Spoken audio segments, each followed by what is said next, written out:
طرف ایسے خوش اخلاق، ایسے تعمیر ساز اولو العزم افراد تیار ہوتے ہیں جو ہر نازک وقت میں ملت کی صحیح قیادت کا فریضہ انجام دیتے ہیں. اور یہی وجہ ہے کہ ہمارے آقا سید الرسل جناب محمد رسول اللہ صلی اللہ علیہ وسلم نے، جن کو اللہ تعالیٰ نے اس دنیا کے اندر اس لیے بھیجا تھا تاکہ انسانیت کے لیے صحیح گائیڈ کرنے والا مذہب دین اسلام اسے پوری دنیا پر غالب کر دیا جائے. لِيُظْهِرَهُ عَلَى الدِّينِ كُلِّهِ. قرآن نے کہا کہ یہ نبی اس لیے آئے تاکہ ان کے ذریعے سے دین اسلام کو پوری دنیا پر غالب کر دیا جائے. آپ صلی اللہ علیہ وسلم نے اس مشن کی تکمیل کے لیے مدینہ منورہ میں مسجد نبوی کی تعمیر کی اور مسجد نبوی کے صحن میں صفہ نامی مدرسہ بنایا. یہ مدرسہ بنا کر دراصل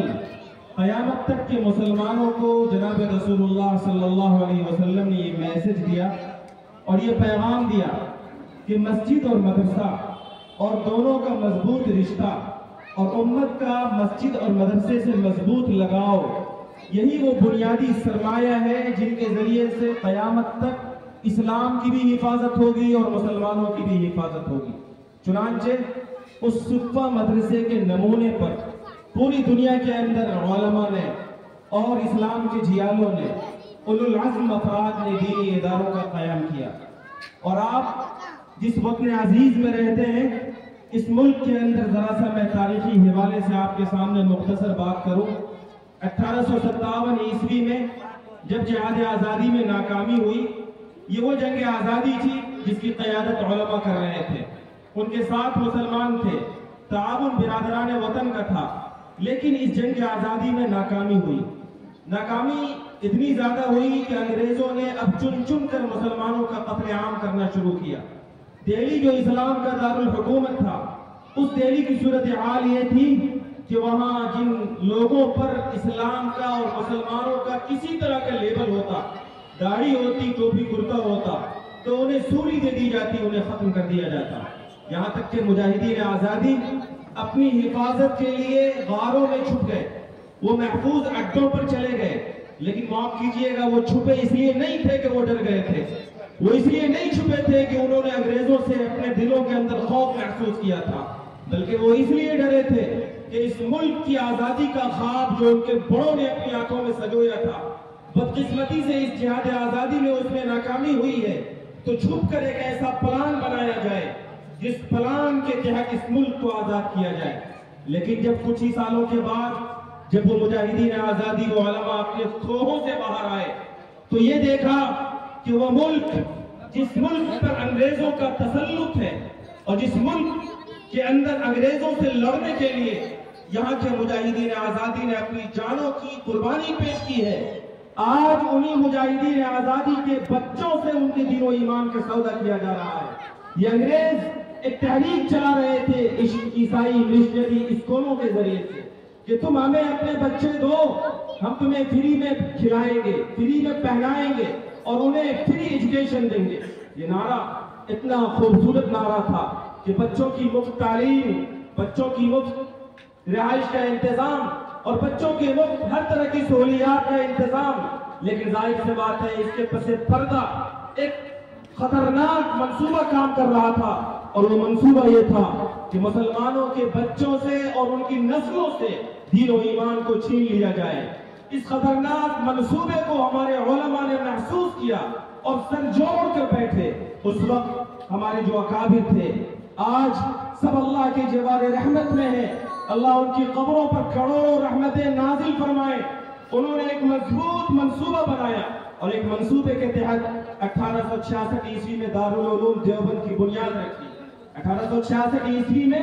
دارالعلوم کی بنیاد صرف اس لیے نہیں رکھی گئی تھی کہ یہاں سے علماء تیار کیے جائیں، بلکہ اس لیے رکھی گئی تھی کہ اس ادارے سے ایسے لوگوں کو تیار کیا جائے جو مسلم بچوں اور نسلوں کے دین و ایمان کی حفاظت کریں. وہیں اس ادارے سے ایسے نوجوانوں کو، ایسے اولو العزم مجاہدین آزادی کو تیار کیا جائے جو اس ملک کو انگریزوں کے چنگل سے آزاد کر سکے. چنانچہ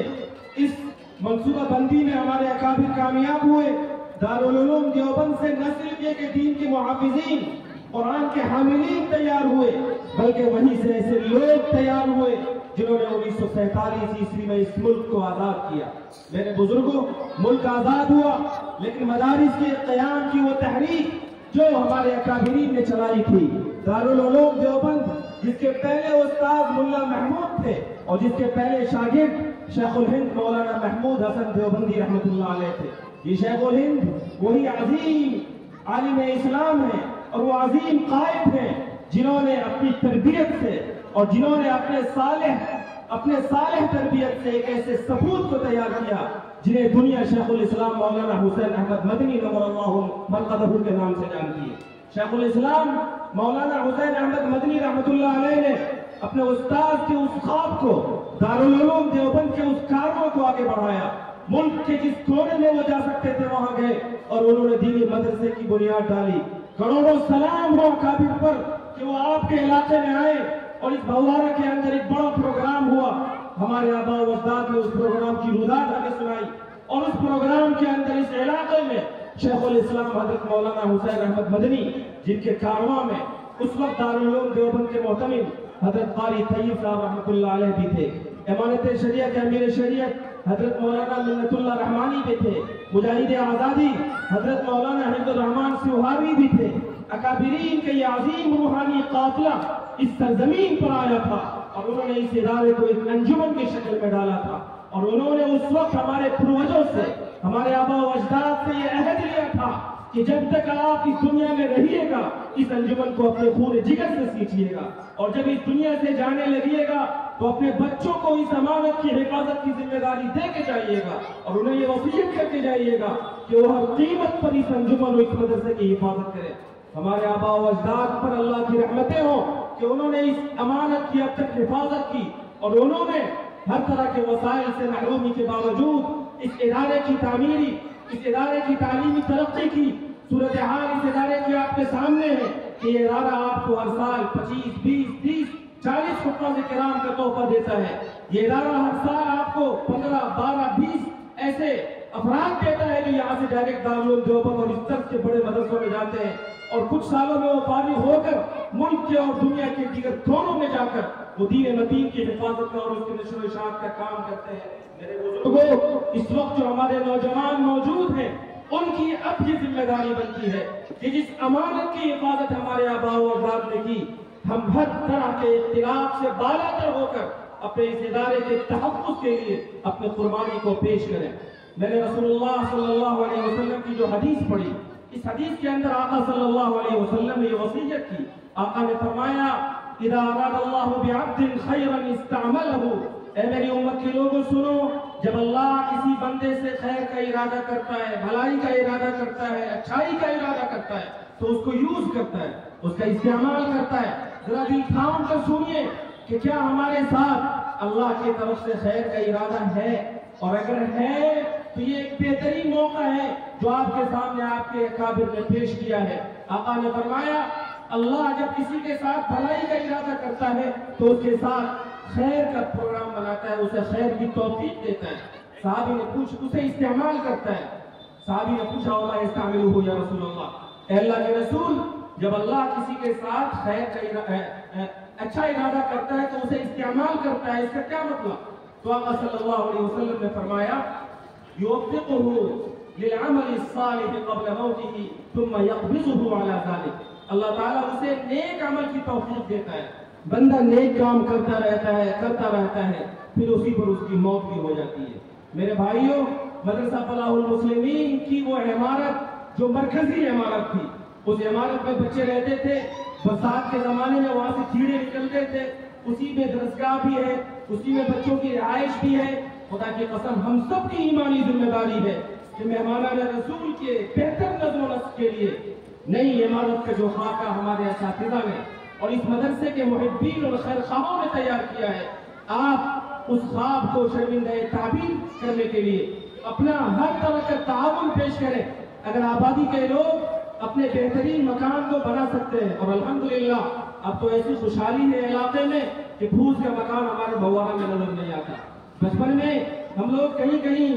مکان چھت کر دیکھتے تھے، اب تو پھوس کا مکان دیکھنا ہی مشکل ہے۔ ہر جگہ چھت کے مکان بن گئے. اللہ کا فضل ہے کہ یہ خوشحالی آپ کے علاقے میں آئی. اور اگر میں آپ کے سامنے یہ بات کہوں تو میں غلط بھی نہیں ہوں گا اور قسم کھاؤں تو حانث بھی نہیں ہوں گا کہ آپ کے علاقے میں یہ خوشحالی خدا کی قسم اس ادارے کی دین ہے. یہ ادارہ ہے جس کی بنیاد پر آپ کی آخرت تو انشاءاللہ کامیاب ہوگی، لیکن دنیا کی شادابی آپ اپنی آنکھوں سے دیکھ رہے ہیں. آپ کی ذمہ داری ہے کہ جس ادارے نے آپ کے علاقے کے اندر سینکڑوں حفاظ دیے، سینکڑوں علماء دیے، آپ اس ادارے کو تعمیر کے اعتبار سے بھی مضبوط کیجیے اور تعلیمی اعتبار سے بھی اس کے معیار کو آگے بڑھائیے. ہر تفریق کو بھلا دیجیے. بتانے رنگ و بو کو توڑ کر ملت میں گم ہو جا. نہ ایرانی نہ باقی، نہ پورانی نہ افغانی. ہر اختلاف اور ہر انتشار سے بالا تر ہو کر میری آپ کی، خاص طور سے بھوارہ کے ایک نوجوان بزرگ کی، ایک ماں بہن بیٹی کی، اور جہاں تک اس ادارے کا فیض پہنچتا ہے وہاں تک کہ ہر مسلمان مرد و عورت کی اور مسلمان عالم کی ذمہ داری ہے کہ اس ادارے کے تمام عزائم اور تمام منصوبے جو اس ادارے کو ترقی کی طرف لے جانے کے لیے بنائے گئے ہیں اس میں رنگ بھرنے کے لیے اپنا قیمتی تعاون پیش کریں. اور میں نے جہاں اشاروں میں یہ بات آپ کے سامنے عرض کی کہ ہمارے پاس بچوں کی رہائش کے لیے صحیح معنی میں بلڈنگ نہیں ہے، ہمارے پاس بچوں کو ٹھہرانے کے لیے صحیح معنوں میں اچھا انتظام نہیں ہے، ہمارے پاس بچوں کو پڑھانے کے لیے کلاس روم اور درسگاہ نہیں ہے. اور یاد رکھیے کہ زکوٰۃ صرف مال کے اندر سال میں ایک بار فرض نہیں ہوتا. ایک روایت ہے، میں اپنی بات مکمل کروں. ایک صحابیہ ہے، رسول اللہ صلی اللہ علیہ وسلم سے زکوٰۃ کے بارے میں پوچھا کہ یا رسول اللہ زکوٰۃ کب ہے، کتنی ہے، کس مال میں؟ تو آقا صلی اللہ علیہ وسلم نے اس موقع سے فرمایا تھا ان فی المال لحقا سوى الزکوٰۃ، اے لوگوں تمہارے مال میں زکوٰۃ کے علاوہ بھی صرف زکوٰۃ فرض نہیں ہے جس کے بارے میں تو مسئلہ پوچھنے کے لیے آئے. زکوٰۃ کے علاوہ بھی بعض مواقع پر مال کا خرچ کرنا فرض ہو جاتا ہے.